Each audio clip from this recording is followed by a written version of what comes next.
Hello. Hi, good to see you guys. It's been a while. Hi, Shelly. Hi, Amy. We have another participant coming on really soon. Ah, there she is. Hi, Bina.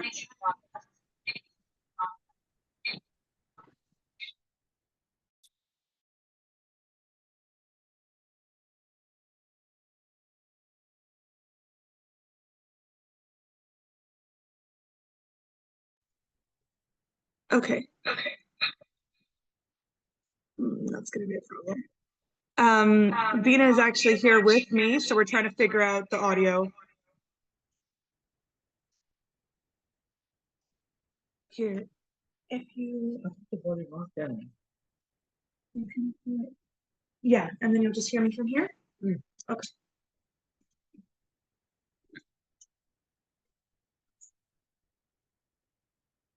All right.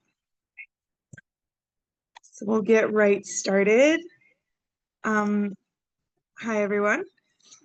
I'm Tsipora, as all of you know, and today we are going to cover a topic that I found on Chabad.org. I wanted to talk about Geula, redemption, and this is going to touch on the subject of Mashiach, but we're going to talk a lot about personal redemptions because that is a big part of what it means to be redeemed in the times of Mashiach, in the times of kind of the end of exile for Jewish people, something that we we keep in our hearts as something that's happening tomorrow, but we also feel that we're in a time right before Mashiach. So, and we'll go into that fully. Um, okay, so I'm going to start like this. The way that, in order to understand, we want to create an understanding of what redemption means in in Judaism and what it means in a practical sense. So, um, if we get down to the basics, redemption is something that was promised to us by God, by Hashem, um, a time when the Jewish people will be out of exile, something that we've been in since the Bet HaMikdash was destroyed, and also, in certain senses, since the beginning of time, since we were thrown out of Gan Eden with Adam and Chava, the sins of Adam and Chava. So redemption is something that's spoke about on different levels. So we're going to delve into it and understand it for ourselves and how redemption relates to our personal lives, our personal goals. So in the ancient world, time is understood as circular, meaning that it's without a progress or a destination, and it's commonly known as the law of eternal return. So Judaism has a bit of a different understanding of time. While we do talk about it a lot as a cycle in terms of the life cycle, in terms of the cycle of history and that sort, but there's also a, in Judaism a clear trajectory and goal that was founded in the inception of creation. And this goal is a perfected world of peace and prosperity and an awareness of Hashem's presence, an awareness of God's presence.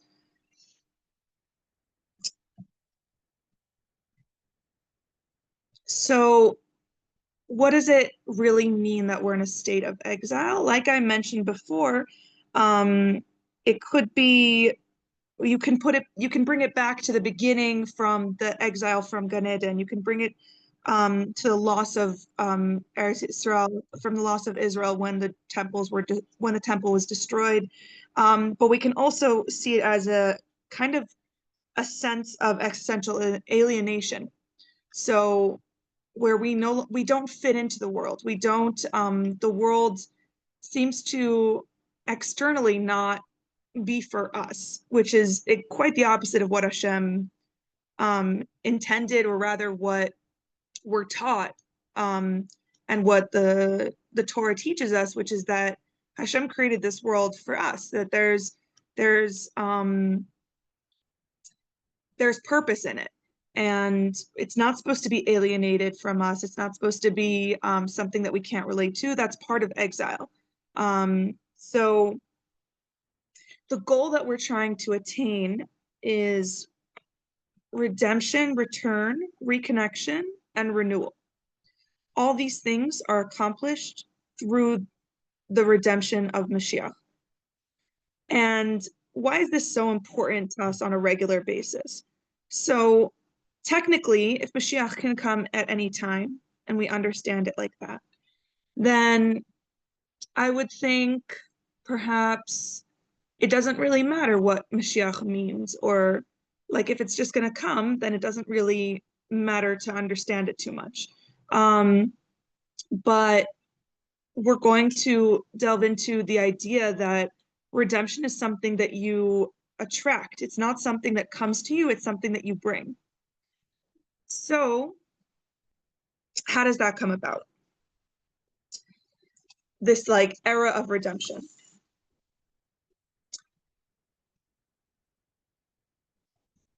The shift that we experience between exile and redemption, they're actually not that far apart.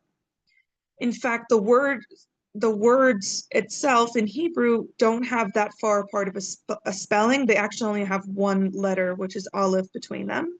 And there's a whole deep understanding of what that means. We're actually not going to go into it unless, and of course, afterwards, we're going to have a discussion about it. And then if you'd like, I can explain what that means. It's a little bit more of a Kabbalistic explanation.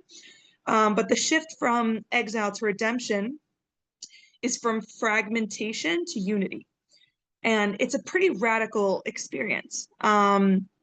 So we come from this place of being fragmented, not being connected, to a place of unity. And by unity, we mean a unity between us and Hashem. So this era that we're looking forward to, and the era that we're attracting today, not just something that we're looking forward to in like some offset future unknown time, is the dawning of a divine consciousness. And what that means is that the fusion between what's natural and like what's divine, what's from Hashem in obvious ways, because obviously the natural is also there. So the natural order itself, this nature is going to be fused with spirituality. And the way that we accomplish this is by adopting this mindset of abundance and redemption. What does that mean in practical? It's, for example, if somebody has God forbid, a sick child, and the redemption that they're looking for is that the child should be healthy, there are natural ways to go about it, meaning the ways of the world, like you're going to take the child to the doctor, do the treatments, etc. And then there's the prayer aspect. So we'll pray for the child's health. And the redemption is that the child should be healthy.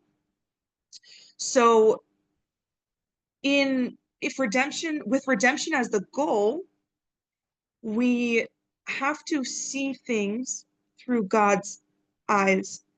And the way that we see it makes things more apparent to us in terms of, like in this example, like davening and going to the doctor, they're one and the same. You're taking the natural and you're taking the, let's call it supernatural, the spiritual, and we're setting our focus on this goal of redemption, meaning the focus is not necessarily which thing is going to work, which natural resource or spiritual resource we use. It is all through, if you see it all through Hashem's eyes, and you take and you see it, it's kind of like the current fad of manifestation, I would say. It's not necessarily a fad if in the way that we're going to talk about it, but this new concept of manifesting your dreams and goals.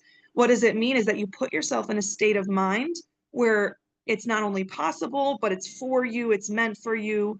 And this is similar. I mean, this is exactly what we're doing um, with redemption mindsets, is we're taking our big exile, the thing that we need redemption from, the thing that we need saving from, that we're asking Hashem for help with, and we we manifest it in the way that we see it through Hashem, and we understand that it's all possible, that redemption is here, that it's not months away, it's not years away, but the same way that we see Mashiach as it's coming today, it's coming tomorrow, redemption is here, it's coming now. And that brings us to a much more control. It gives us much more control over our situation, because redemption is not far off. It is exactly in our grasp, and it's not just waiting for Hashem to give it to us. It's understanding that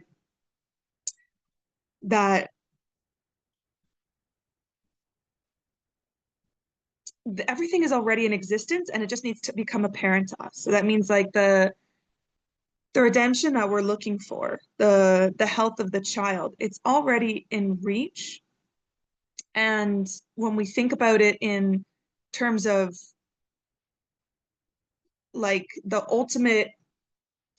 levels that Hashem has, this power that Hashem has to heal, to help, to save, it's limitless, and we need to reach it ourselves, meaning that power is always there, and it's just moments away, and we need to reach for it. So it also kind of taps into this, we say, ani ma'amim be'emunah shlema b'viat HaMashiach ani ma'amim. It means I believe in full belief, in full emunah, in Mashiach, I believe. Meaning with full belief, that's where the power is to experience redemption. The power is in full, total belief. And it's a belief that Hashem has all of the redemption available to us, and it's within our grasp. Excuse me. Okay. Firstly, that was a little bit deep, that was a little bit technical, and there's so much more to delve into it. So, first things first, does anyone have, please tell me right off the bat, I didn't understand a word you said, or tell me I don't understand how this applies to me, and any other questions that come up. And then we're going to go into personal redemption and what it means for all of us, because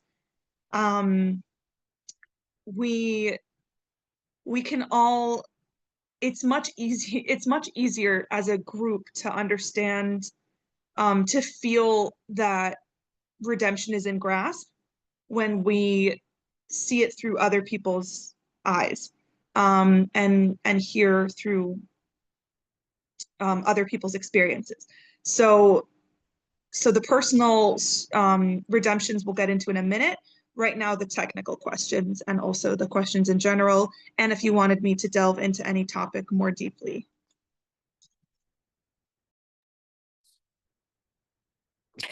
I mean, I think I followed everything you were saying. There wasn't anything that was confusing or, I don't know, surprising or anything like that. So thank you for sharing. Yeah, I mean, I took some notes, but I don't think I have any questions. I'm the Okay. same. I I was the same. Thank you for sharing. okay. Great. I'm glad that we're clear on it. And I um I think you know what? I think to warm up, I'll get started, and then um you guys can if you're able to and willing to share your personal redemptions and what we aside from, Mashiach just bringing all the gula that we need, everything that we need to just, like live this peaceful, unified life and all our problems gone. And I truly believe that anima amim. But today, right now, the redemptions that are personal, they could be spiritual as well. And I'll give an example for myself. Um, okay. You may or may not know, but I am a single mom to two girls. My children are 5 and 7 years old. And um, recently, and also in general, my children are very deep thinkers and they have a lot of big questions and big things to say to me, not always positive and sometimes really difficult to answer. And what I need right now is a way to better understand them. And also, quite frankly, a way to deal with these questions, like a way to um, figure out like what's the best thing to say to them, what would be healing to them instead of hurtful, like what, in their life of challenges, and kids do have challenges, how do I help them through that? So that's that's something that I need as a personal redemption. Um, Understanding and guidance for my parenting my children. Um, all right. So that's me.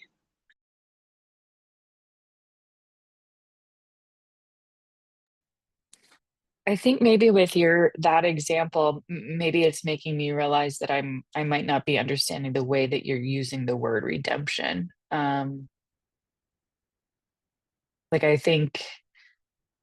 um I think thank you for sharing that. And I guess what I'm hearing is that's like a personal need or personal guidance that you're looking to Hashem for, and perhaps something that you're praying for. I guess I interpret the word redemption differently. So I'm kind of having a hard time thinking like, okay, if what you're looking for is for us to share something similar, I mean, I can share personal needs or things that I'm seeking guidance on. But is that the way that Judaism sees the concept of redemption? Am I making sense? Or I don't know, Amy, if I'm Yeah, that's it's a really good point because redemption does look so different to everybody. And um it doesn't necessarily mean the biggest problem in our lives. It could be just the thing that we're most stuck about, that we feel the most it's not necessarily challenged by, but we feel the most what's the word? Because exile would technically be the right word, but the most entrapped by, that we feel that it's a situation where we need we need salvation from it. And it's not just it's a very vague interpretation, and that's also why it might not be the same definition for that you were expecting. But it if you imagine something that you pray for daily, Hmm. it's not too, I doubt it could be too far off. Whether it's like, um, meaning the severity of it necessarily, um, it calls for more understanding of what redemption means, but our personal redemptions can happen in very different forms. So let's say this is my problem, but what would redemption look like for me?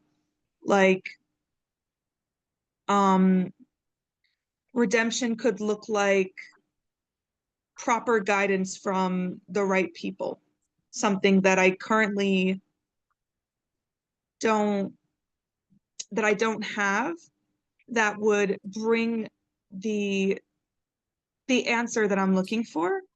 And it would be a redeeming factor in this situation for me, which I find to be difficult or hindering. So I could see Okay. situations where I feel redeemed from the situation. And I think that's also where like my hope comes in, where it's not just like a problem that I'm like, okay, it's a problem, I need a solution, but that redemption can happen in such a scenario. Right. Redemption, as in through that scenario, it's bringing you back into that closeness with Hashem, ultimately, is what you're saying, right? Yeah, yeah. Um and I'd love for you to give an example that originally you felt, because that, yeah, meaning it, like you asked in the, like at first, nothing to do with what I said, meaning rather something that you feel personal, or rather that you'd like to share, that's a personal feeling of needing redemption, salvation, You have one, redemption. Shelley, or do you want to think about it? You go ahead if you're if It's you're a ready. mine is like a I'll be as quick as I can, but like it's not a quick one. Um, but that'll give you time to think, Shelley. So I was brought up by my grandparents, and guess you weren't expecting that one. And it was a dreadfully hurtful time when I was younger. And I, regardless, made it. I got through everything and created a great life for myself. And I looked then as I became pregnant for why I'd succeeded and why things had been okay. And I looked to my grandma, who had been this incredible mum to me, where she shouldn't have been. And I started looking into her and where she was from. And it turns out she was from this incredible lineage of Jewish people and had kept it quiet all that time because when she came to England, little were we told, because it was always made out like the UK saved the Jews, which could not be further from the truth. So I later found out. Her family had come over and really had a horrendous time. And my grandfather would whisper Yiddish by candlelight, were her words, because he was frightened to speak Yiddish. And in the end, he married out because he just couldn't cope. I learned this through my cousins. And so comes this time, or starts this time of looking into where we're from. My grandmother died a couple of years ago, not realizing the full extent of who she came from, this great lineage, and it was cut off and severed.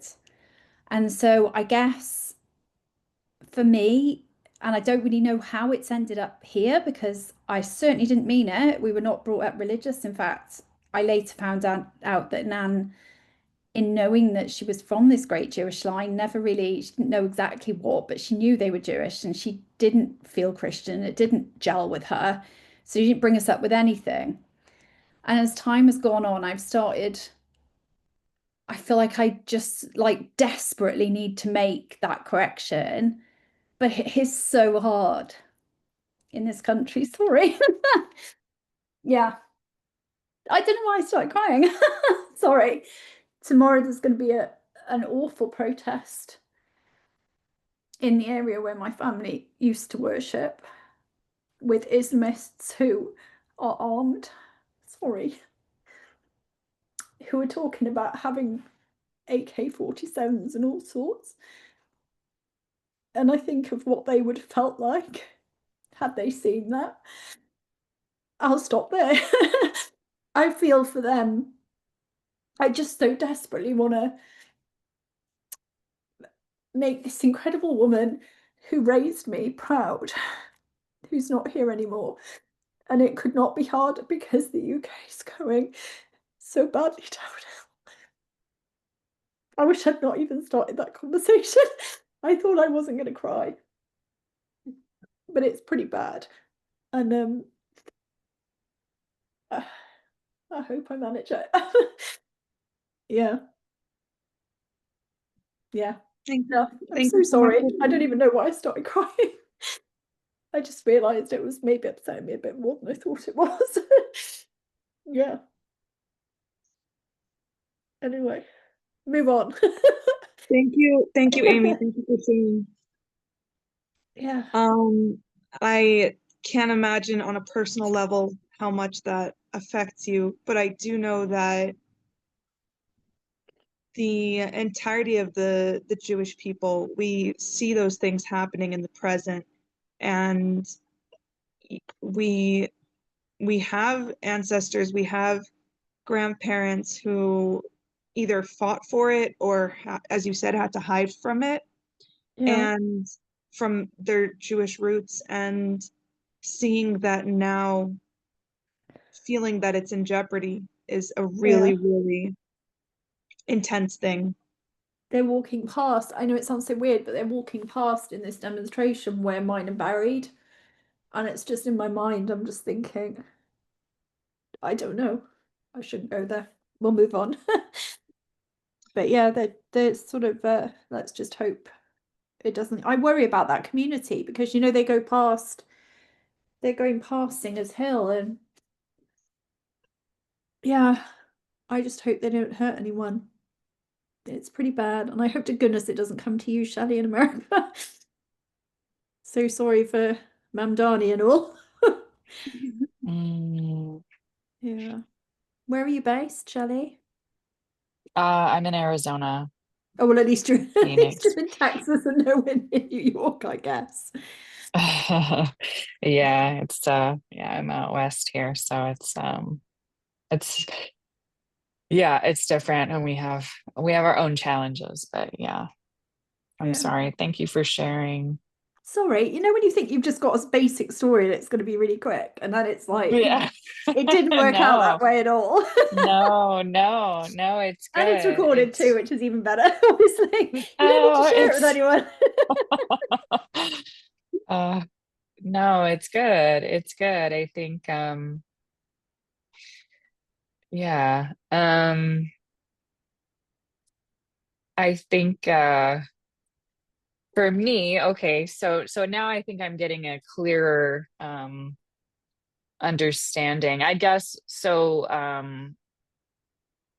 originally, oops, I'm sorry. That is my phone. That is rude. Um I think originally when I was thinking, oh, my dog wants to say hi. So since we're on recording with different Oh, different situations today, this is Seamus. Yeah, he's hairless. I don't know if you can tell. Let's see. He has no hair on his body, so he's a unique one. He keeps me warm. is Anyway, it Seamus for the Hebrew word, or is that just a no, name? is it a Hebrew word? It's an Irish name. But what does it mean in Oh, Hebrew? Seamus, it's also called Shemot because it has a tough at the end, so it could be a tough or a Uh-huh. stuff. And Shemos is pieces of paper or that have Hashem's name on it, so you can't throw them out in the garbage. You have to What? bury it like you would bury a body. Right. So, I mean, I've heard of that, but I didn't know that's what that word meant. Wait, I Wow. don't mm, get it. Like, can you explain that to me again? Did I not understand that? Can you explain that again, please? anything with Hashem's name on it, not the word Hashem or the word God, God, but the word Yud K Vav K, which I'm saying differently than it sounds. That word, along with the other words that we use in the Torah, such as Elohim, those words, if they're written on a sefer, if they're written on a book, they're written on a note. That note or book can't be thrown out. It has to be buried. So Wait, that's what Shema says. so like my notes that I'm writing in class, if I've written G/D, I then it can't go in the bin. No, God, Hashem, all those words are fine. It's the words, if you look in the Siddur, it says Yud K Vav K, and I'm Okay. saying K instead of Hey. Yeah. That word, and also the word Elohim, if you use the kuf instead of a hey, those words. So Okay, not the sorry, I words didn't God, understand. not the word Hashem. Yeah, you're totally fine on that. I was like, But if oops, I you ever, sometimes because when I'm writing, I'm like, oh no, wrong. I was like, oh, I think I've done that quite a lot. So anyway. all good, all good. I'm so sorry, Shelley. We got a little sidetracked with your dog's name. No, that's that's okay. No, I'm fascinated. I mean, I was familiar with that concept, but I did not realize that was the word. So interesting. Okay, so I think when you were originally talking about redemption, and I'm thinking of like redeeming and whatever, I guess in my brain, okay, I was following on like, this idea of bringing us this return to Hashem and that relationship with Hashem and all of that. But I was looking at redemption as like, I don't know, when I think about like I need to be redeemed, I was thinking of it as like I need correction. Like it's like something where I'm insufficient and I'm trying to grow, or where I'm sinning, or I'm not understanding. And so in order to get to that place of that closer relationship, like it's almost like a deficit. Um and so that's why when you shared your example, where really to me, what I was hearing was that you were looking for guidance. I was like, well, that's not because of something that needs to be redeemed in my head anyway. I'm just telling you, the way I was thinking through it. I was like, well, that's not like a deficiency in your end. You just need guidance, and so that's where I was kind of getting confused. But if what we're really saying is like, no, it's not necessarily about that at all. It's just about what brings us back and that return, then yeah, that could be, you know, um a variety of things. So does that make sense? Like now more like where my head was. Okay. Um yeah, so at first I was like, well, where am I failing and I need, to grow. But if that's not what we're talking about here, then I think gosh, I don't know how to. I guess I am so happy to have found this space and this community, and to have found Judaism and the theology and the community and the culture. And I was born and raised Catholic, but it didn't quite ever feel right to me, and I left the Catholic Church officially when I was in college. I was probably 20. Um, and but I've always been very spiritual. I was always, I don't know, I was always very engaged, if that makes sense. Like it wasn't passive, but I was just like, there are things that just, I don't know, this doesn't seem right. Like this isn't quite for me, but I don't know, what makes sense. And so I kind of have spent my whole life sort of trying to, I don't know, I'm always like, why am I here? What am I supposed to be doing? Why am I here? What am I supposed to be doing? Like that's just like this constant. And it's been interesting, just learning not everybody has that in their head. And I'm always like, well, everything I'm doing, I'm trying to figure out if it's what I'm supposed to be doing, right? Um and so finding Judaism, which is, it's been an interesting, I mean, how we get here. Like I don't have like the people that I've met locally and others who are interested in converting, I feel a little bit like an odd duck because I don't have like family, like in Amy's story. Like I don't have a familial, like, a past or a chain or something like that. I'm not dating a Jewish person, or I'm not like, I don't have any of those like kind of things that it seems like bring a lot of converts to Judaism. For me, it's truly just been like a path of like seeking understanding and how I should be living and why we exist, I guess. And so I've been so thankful and happy to find what feels right to me. And I just want to keep learning and just like absorb everything. Um, and I feel like I have so much to learn, but I'm just so, so grateful. And it's like kind of one of those things where I mean, not that everybody isn't, but I am like extremely busy. Like my schedule, like is just I don't know how I fit everything in, but it's also like an interesting thing because again, I guess if it's where I'm supposed to be, Hashem is providing. Like somehow I'm able to be here and figure it out, and I don't know how, but I'm getting everything done, and I'm here and excited, and I guess that's just sort of another feels like another kind of like affirmation to me that it's like, well, you found where you're supposed to be, and so Hashem is going to help support and make sure that happens. So anyway, that's what comes to mind for me that I can share. I hope that's somewhat aligned with what you were looking for. Thank you, Shelley. I I think something that we can, I guess something that we can think about is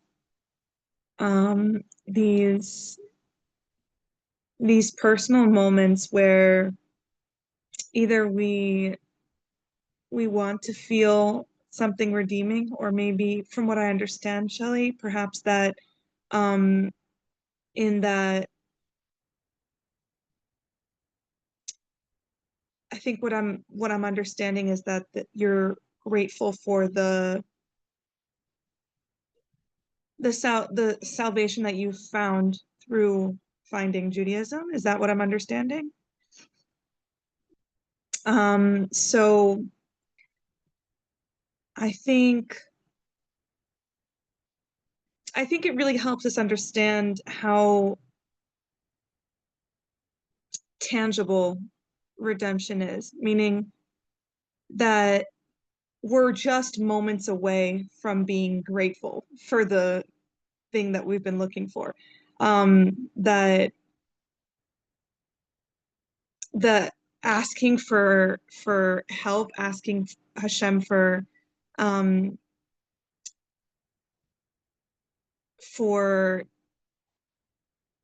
an answer, and those answers, and not only that, but the gratefulness that comes with those answers, they're almost touching.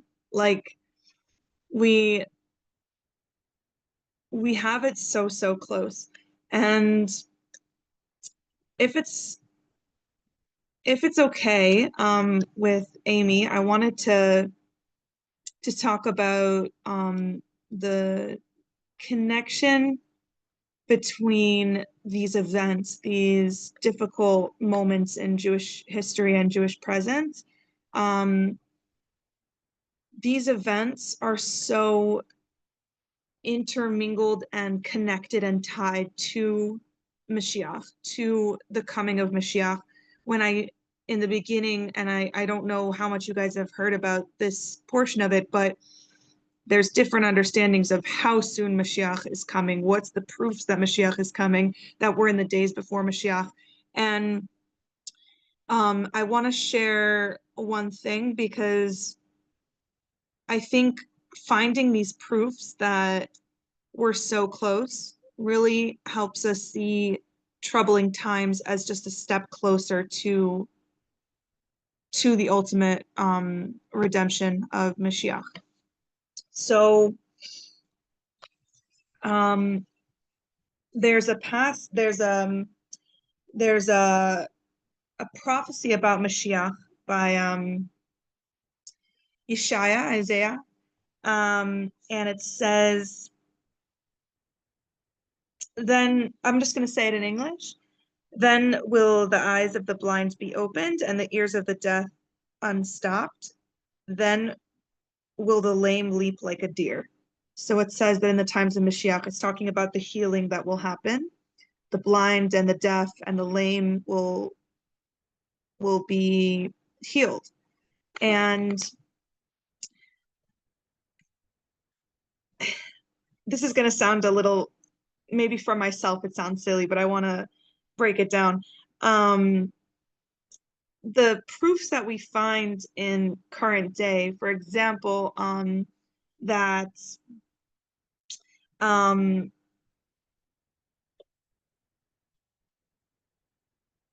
that we have technology in medicine that we haven't had ever, that creates opportunities for people to be healed.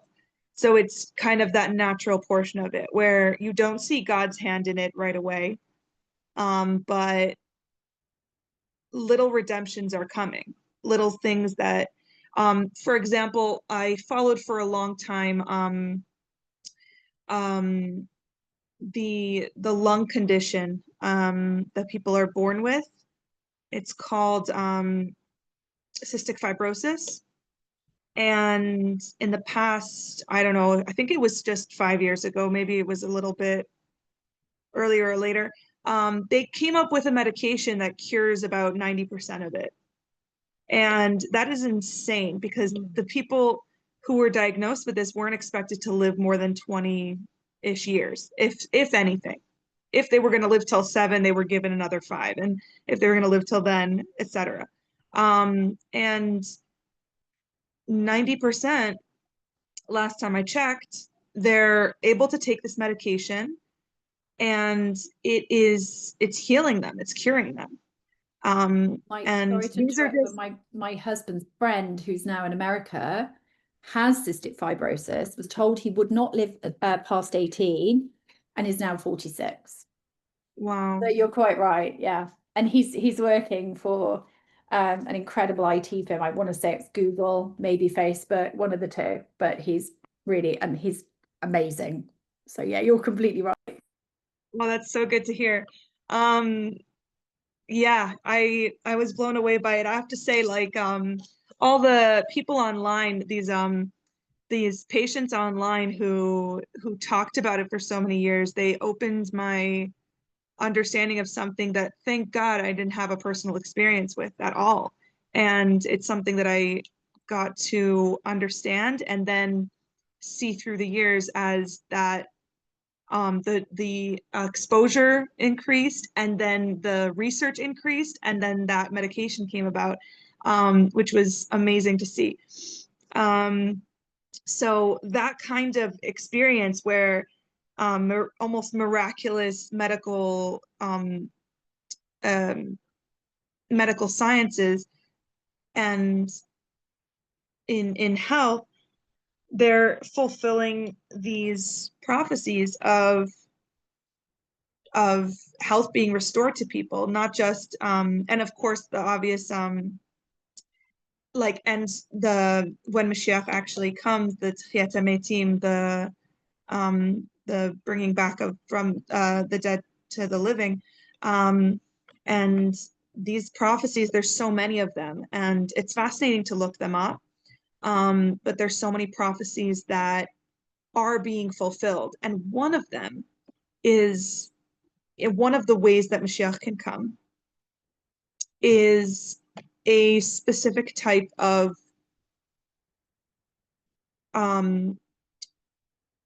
war between Esav and, or rather,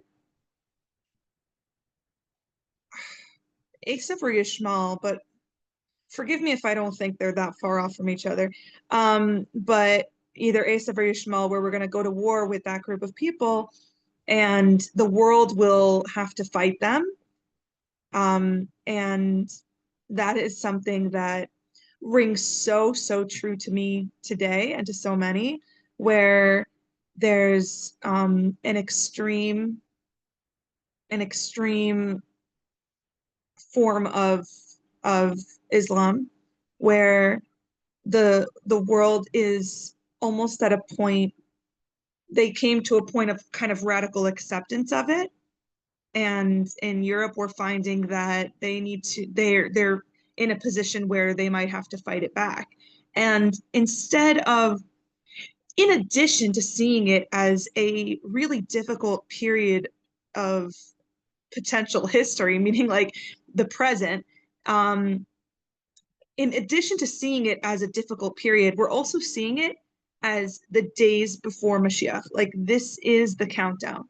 And seeing it like that gives not only hope, but it helps us see that there's a timeline that people, I hope it's okay if I say this, Amy, but when you said that these rallies are going to take place next to where your grandmother is, I thought she's going to witness so much more than that. She's going to witness perhaps this rally, hopefully, and Bizrat Hashem, Hashem's going to keep everybody safe. And then she gets to witness the redemption from that. She gets to witness all of it happen. And we believe, we believe in a full faith that Mashiach is coming. And she'll get to witness that too. I'm sorry. No, that's okay. It's the minute you talk about her grandmother and like her great, I don't know, it just bothers me because I just think there's this like this incredible Birmingham community used to be there and still is there to an extent, but the rabbi at the shul is now frightened to go into central Birmingham because of these Islamists. And I just think that's just unreal to me that it's got to that extent. And it's and the image of, well, just listening to them online saying, Zionists out. No, well, we know exactly what they're saying. They're not saying Zionists, they're saying Jews. And I just imagine this, my family living there and how they would feel now. I just can't, it's just so unbelievably unacceptable. And there's nothing anyone can do because no one's answering any phones. MPs are hiding. On the far right side, they're talking about civil war and they're arming themselves. This is insanity. I just can't, within our country, all's the while, I've chosen this ridiculous time in history to decide this is my time to convert to Judaism. And I can't, there's nowhere to go. There's nowhere safe to go. There's like Manchester Shul was like, there's these random Islamists stabbing up the Shul. London are under siege, and I've got friends there who are genuinely terrified, in the Stamford Hill community, who've said, up until now, so incredibly like positive and just full of emuna, like I just look at them and I'm like, how do you live? Like it's frightening. How are you not frightened? And the other day came on and he said to me, we were on a group call and he said, it's time. We've all got to, like, not me, but we've got to make Aliyah. I was talking to everyone and said, because it's time. He said, I can't walk outside my community without being attacked now. There's no way of living here. Like, I think he said there was something about you're okay if there's anti-Semitism in the country, you're allowed to live there, but if it's in the government, it's halakhically you've got to go. That's it. And he said at this point we've got to leave. So hence, originally when we were talking, I was saying, I suppose from a personal redemption point of view, to get to a point where you knew nothing, to suddenly, wait, I had this like everyone was Jewish past that point. Like, how did I not know that at the age of 30 something? And then you sort of learn a little bit about it. And then you think, well, what does that mean? It's a long process. It's not a quick process. And so now is the time. And it's like the country's just descending into utter chaos. Like, how do you finish that off? I have no idea. So that was, thank you for that. Yeah. Yeah. I guess we will all see on our screens tomorrow how bad it's going to be. Let's hope it's not as bad as we think it's going to be. Yeah. Yeah.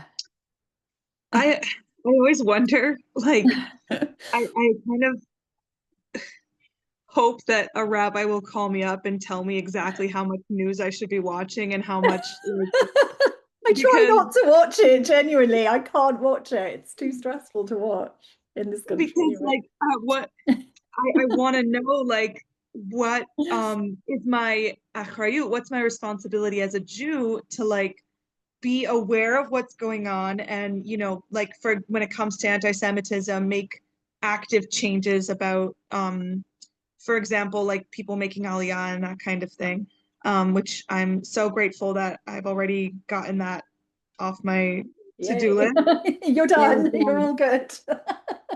but I have family outside of Israel, obviously, and yeah, I'm like, there's yeah, that's a bit of a side quest, but I do wonder sometimes, like, from a standpoint of like what's helpful in a spiritual sense, and like I feel like I need someone to tell me, like, it's going to be okay, or you can't change anything by watching it, or I don't know, but like Yeah. I personally find that a really, really hard balance, like, and I don't know if there's like a spiritual answer to it. I like, I don't know. I But think from like I've got this incredible friend who's Hasidic, right? And she lives in Belgium. And her name is Leia. And weirdly, I met her, it's going to sound so weird, by the gravestone of my grandparent. And they had come to pray near there in Prague. And that's how we met. And it was like she was this incredible messenger because she said something just like I really need to hear at that moment. She just randomly came out with it. And then we swapped numbers and she said to me, um, about everything that goes on because Belgium's horrendous. And she just said, we don't need to worry about things like this. Like she doesn't need to worry. She's not worried. She just lives her entire life by like Imuna, and that's that. Like, wow. To get to that stage. Amazing. yeah, Yeah. those are some levels to Yeah. aspire to. I mean, Bezrat Hashem, from like all of us, that Amuna just rules our life, and it's good.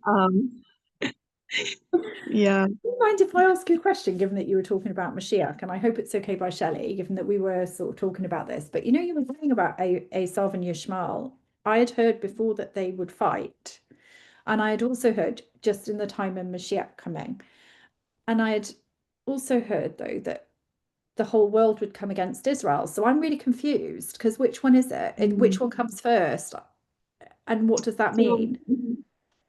so similarly, how everything that happens depends.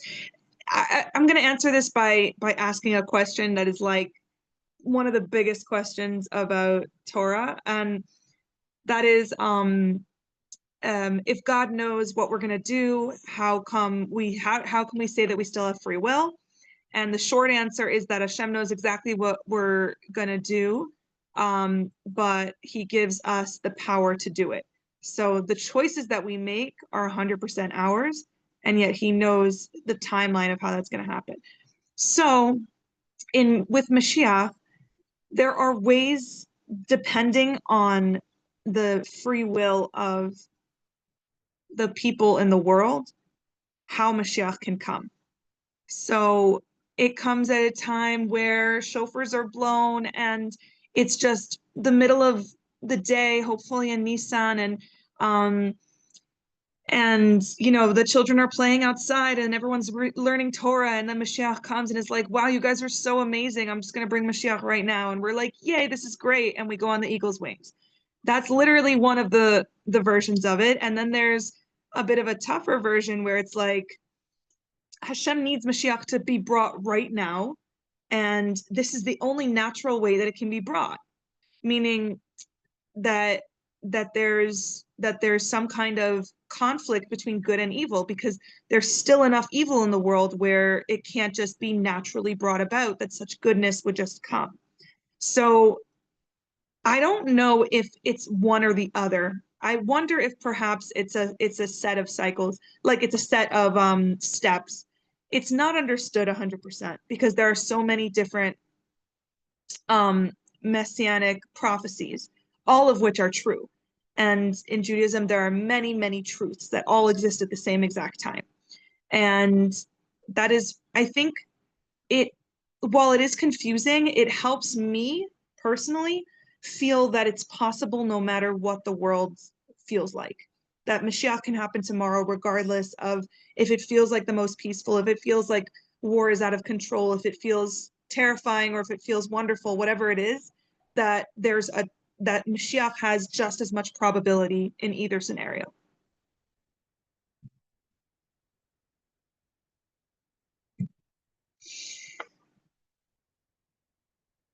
All right, so we are coming up on the hour.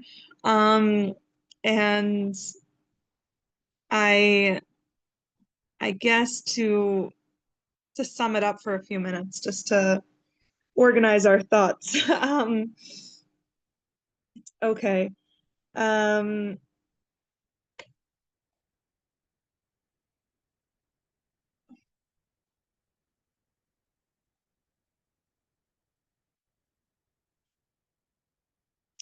Okay. So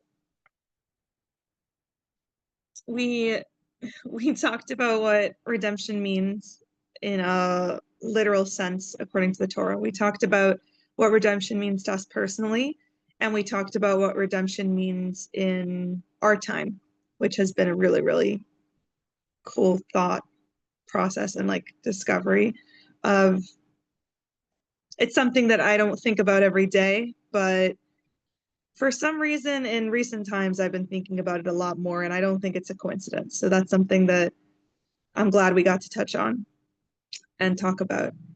And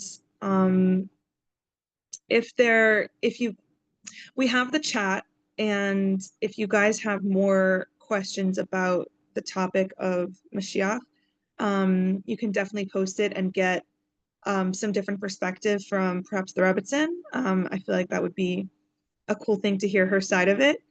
And otherwise, I really appreciate you guys coming on and sharing. And next week, Bezrat Hashem, we have a special speaker.